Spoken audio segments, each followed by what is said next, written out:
Hey everyone. Welcome back to Strange Minds 6.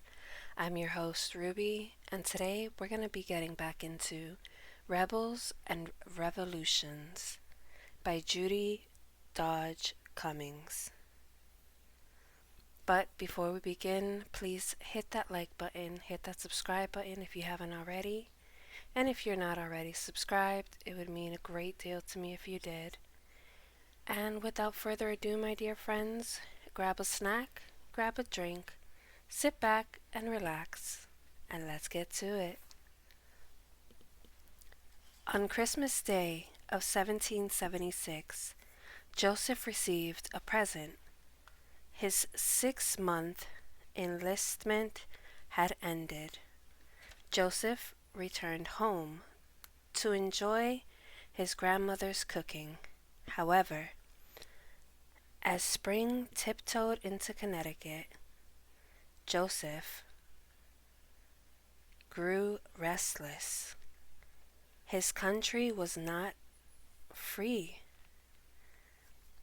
and he felt a duty to help win its liberty. On April 12, 1777, Joseph re-enlisted. This time, he would fight for the duration of the war. Little did anyone realize the war would drag on for 6 more years.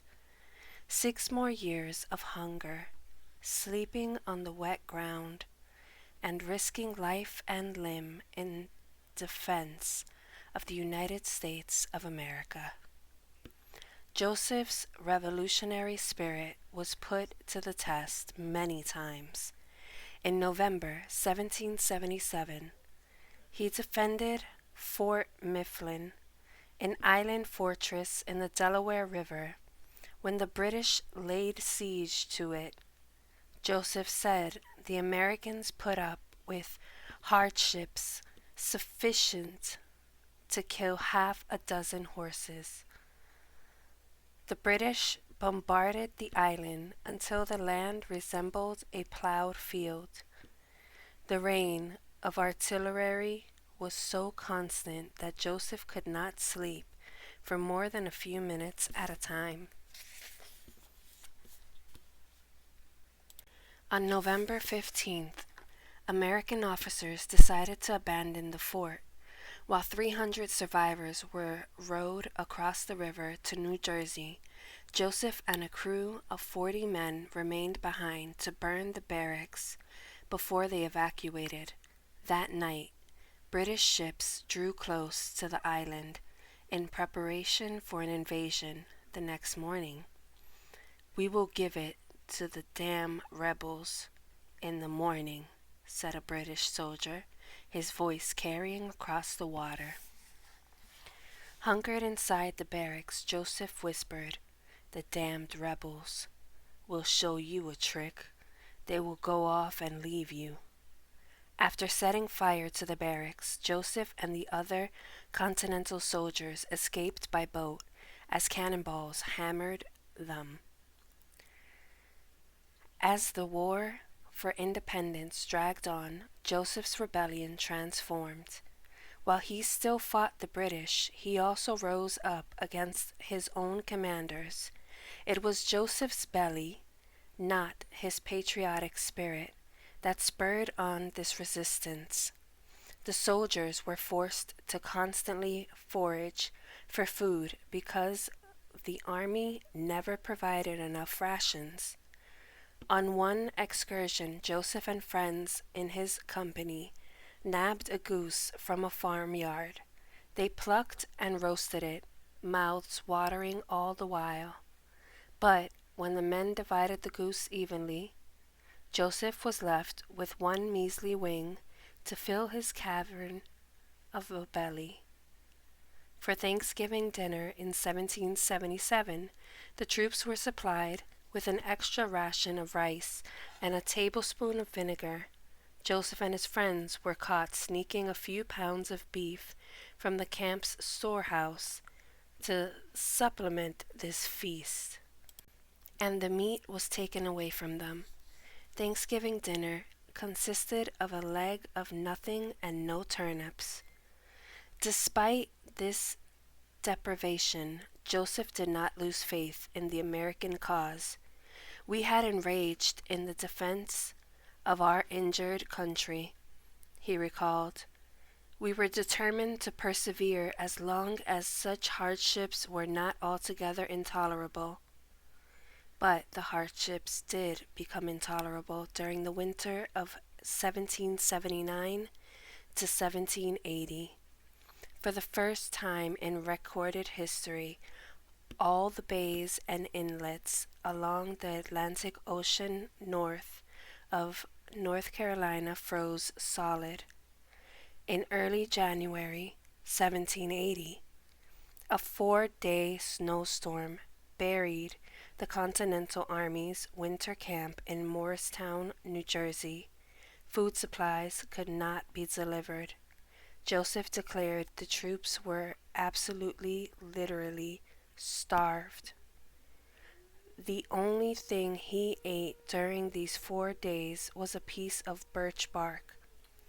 Men roasted their old shoes, and the officers stewed their pet dog. Men deserted because they couldn't bear the hunger. Surely rations would improve in spring, but still they received only musty bread and a little beef about every other day. One evening in May 1780, the troops reached their breaking point. The men had spent the day drilling on empty stomachs, and some grew grouchy. "You're a mutinous rascal," an officer said to one of his sergeants. The sergeant stamped the butt of his musket on the ground. "Who will parade with me?" he called. The entire 8th Regiment fell into formation behind the sergeant. These soldiers were armed and marching in battle formation without the permission of their commanding officers. This was a violation of military law. The threat of the hungry army attacking its own commanders was a powdered keg. If someone lit a match, the American Revolution would destroy itself. The 4th Regiment had been drilling nearby, and they joined the Connecticut 8th. The troops then decided to locate the other 2 regiments camped at Morristown and convince them to join their uprising. In a panic, the officers tried to coax the soldiers to return to their quarters. "There is good news for you boys," one colonel lied. "A large shipment of cattle has arrived for the army." The men did not fall for this, but they were hungry, not treasonous. They grumbled a little longer, then eventually returned to their quarters. "We were unwilling to desert the cause of our country," Joseph later wrote. 2 days after this mutiny, a shipment of pork and cattle arrived in camp. The crisis passed, but the problem of feeding the Continental Army was not solved. A near constant hunger plagued Joseph until his last days as a soldier. Those last days drew closer with the help of the French. On July 6, 1781, Washington and his French counterpart, Count de Rochambeau, met in rural New York. Each man commanded roughly 4,000 soldiers, and they plotted to retake New York City, which was then occupied by British forces under General Henry Clinton. A stunning piece of news changed their plans and altered the war. On August 14th, French Admiral François de Grasse planned to sail from the Caribbean with all the ships and troops he could muster. He would head for Yorktown, Virginia, located on a peninsula in the Chesapeake Bay. About 8,000 redcoats were camped there under the leadership of the British General Charles Cornwallis. De Grasse would blockade the bay, so Cornwallis could neither be resupplied nor evacuated by sea. Armed with this news, Generals Washington and Rochambeau concocted a bold strategy. A combined American-French army would march from New York to Virginia, a distance of almost 600 miles. This would hem Cornwallis in before he could escape by land. But they had to move quietly. If General Henry Clinton discovered the enemy was heading south instead of attacking New York, he would send the British fleet to evacuate Cornwallis. Admiral de Grasse needed time to sail from the Caribbean to get his fleet in blockade position in the Chesapeake Bay. What the American cause needed now was speed, secrecy, and luck. On August 18th, 1781, the American-French army began to march south. Only a few officers knew where the army was headed. The troops were divided into 3 columns to better hide from any British scouts working for General Clinton. Joseph sailed south instead of marching. He had been promoted to the sapper and minor corps. This group was responsible for laying out the army's camps and building roads and fortifications. He arrived in Yorktown on September 28th and went to work. The British had constructed a line of defense around Yorktown made up of 10 small forts called redoubts. The sapper and minor corps had to dig a trench 8,000 yards from this line of redoubts. By October 9th, the trench was finished and the attack began. For 48 hours, the Americans and French bombarded Yorktown, destroying most of the British artillery and 8 redoubts. Joseph was ordered back on duty to dig a second trench, this time 400 yards from British fortification. However, redoubts 9 and 10 stood in the way of this second trench. General Washington ordered redoubts 9 and 10 to be taken the night of October 14th. The Americans would charge redoubt 9 and the French would seize number 10. But the redoubts were defended by abattisses. These rows of sharpened branches could slice a man to pieces. The sapper and minor corps would have to advance first in silence. Armed with only knives and axes, they would clear a path. Darkness fell. Joseph and the rest of his corps crawled beyond their trench. His eyes remained fixed on the sky, waiting for 3 shells to be fired from a nearby battery. That was the signal for the commander to order their men to advance. In 1781, Joseph Plum Martin was only 20 years old. As he lay on his belly on the cold, damp ground, perhaps Joseph wished he had never taken up the mantle of a rebel. He could be safe and warm in front of his grandfather's fire. Was an independent nation worth death at the hand of a British bayonet?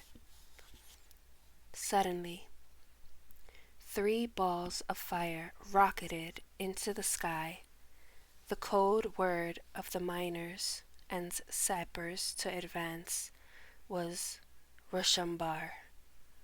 As this signal rippled down the line, Joseph thought it sounded like "rush on, boys." And rush on he did. Joseph ran through the darkness, aiming for Redoubt 9. Hand axes flew right and left. In minutes the corps had cleared a passage through the abattis. Within 30 minutes, Redoubt 9 was in American hands. At age 13, this young man believed he was a coward, but when confronted with the injustice of British rule and the hope of a future in a free and independent country, the boy became a rebel and helped his country win a revolution. Joseph Plum Martin was mustered out of the army on June 11th, 1783. He taught school for 1 year and then moved to Maine, where farmland was cheap and plentiful. Joseph married and had 5 children, but he struggled to make a living.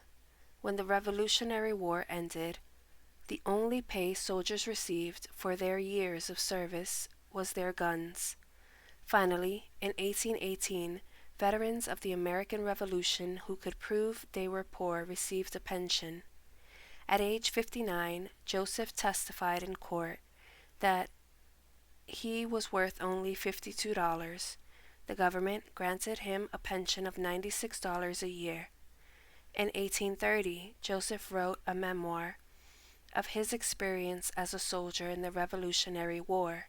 It was titled Private Yankee Doodle, being a narrative of some of the adventures, dangers, and sufferings of a revolutionary soldier.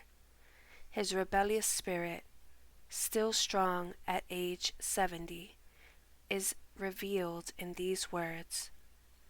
When the country had drained the last drop of service it could screw out of the poor soldiers, they were turned adrift like old worn-out horses. Joseph Plum Martin died on May 2nd, 1850. The epitaph on his tombstone reads, "A soldier of the Revolution." And that ends chapter 1. My dear friends, tune in next video for chapter 2, Make Us Free. This has been Ruby, my dear friends, signing off.